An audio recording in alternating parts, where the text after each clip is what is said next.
100% hard mattresses మంచిదండి back pain relief కోసం. మీరు ఏమైనా బ్యాక్ పెయిన్తో సఫర్ అవుతున్నారు, లేకపోతే ఏదైనా సర్జరీస్ అయిన వాళ్ళకి కానివ్వండి, ప్రెగ్నెంట్ లేడీస్కి కానివ్వండి, వీళ్ళందరూ కూడా హార్డ్ మ్యాట్రస్కి వెళ్ళడమే 100% సజెస్టబుల్. ఇది నేనే కాదండి, డాక్టర్స్ కూడా మీకు చెప్పేది అదే. ఎవరైనా డాక్టర్స్ మీకు చెప్పేది ప్లైవుడ్ మీద ఒక చిన్న ఫోమ్ వేసుకొని పడుకోమంటారు. ఈ ఒక్క మ్యాట్రసెస్ని మనం పర్చేస్ చేసుకుంటున్నాం.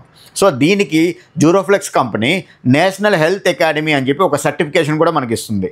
ఈ నేషనల్ హెల్త్ అకాడమీ సర్టిఫికేషన్ ఏంటంటే, మన హ్యూమన్ బాడీలో 5 రకాల వెయిట్ ఉంటుందండి. హెడ్, షోల్డరు, బ్యాక్, యాంకిల్, నీ. ఒక్కొక్క దగ్గర ఒక్కొక్క డెన్సిటీని కంపెనీ అన్నది ఆ ఫోమ్ డిజైన్ చేసి ఇస్తుంది. సో దీనివల్ల బ్యాక్ పెయిన్ రిలీఫ్ అవ్వడానికి ఛాన్సెస్ చాలా ఎక్కువ ఉన్నాయి. మీరు ఎవరైనా బ్యాక్ పెయిన్తో సఫర్ అవుతున్నట్టయితే డైరెక్ట్గా మా షోరూమ్ విజిట్ చేయండి. డ్యూరోఫ్లెక్స్లోన, డ్యూరోపెడిక్లోన చాలా మోడల్స్ మా దగ్గర అవైలబుల్ ఉన్నాయి. 5 inch, 6 inch, 7 inch, 8 inches. Budget కూడా పాకెట్ ఫ్రెండ్లీ బడ్జెట్లోనే ఉంటాయి.